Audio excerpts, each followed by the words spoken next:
আমরা বারবার বলছি, আমি নিজে ইন্ডিয়ান, আমি আমার কলিগ, আমরা ইন্ডিয়ান মিডিয়ার সাথে কথা বলছি, তাদেরকে আহ্বান করছি যে আপনারা আসেন বাংলাদেশে, যে নিজেরা ভিজিট করে যান।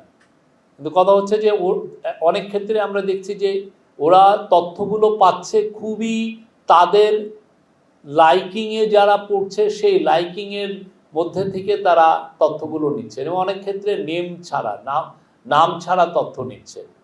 অনেক ক্ষেত্রে সাইটেশন হচ্ছে বাংলাদেশ হিন্দু বৌদ্ধ খ্রিস্টান কাউন্সিলের রিপোর্টকে। আপনারা জানেন যে নেত্র নিউজ দেখিয়েছে যে বাংলাদেশ হিন্দু বৌদ্ধ খ্রিস্টান কাউন্সিলের রিপোর্টটা ডিস্টর্টেড।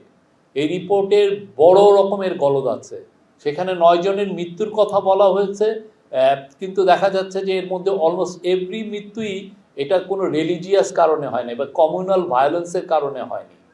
এই মৃত্যুগুলোর পিছনে মূলত ছিল হলো পলিটিক্যাল রিজন বা পার্সোনাল কোনো রিজন।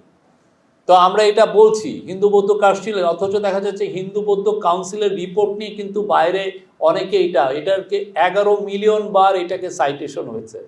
আনফর্চুনেটলি বাংলাদেশ হিন্দু বৌদ্ধ খ্রিস্টান কাউন্সিল সোফার তাদের রিপোর্টটা নিয়ে নিত্য নিউজ যেই রিপোর্টটা করলো সেটাকে কাউন্টার করার মতো একটা স্টেটমেন্ট দেয়নি। তারা এটাও বলেনি যে না, ওকে আমরা রিভিজিট করি, আমরা যে রিপোর্টটা করলাম সেটা আমরা দেখি।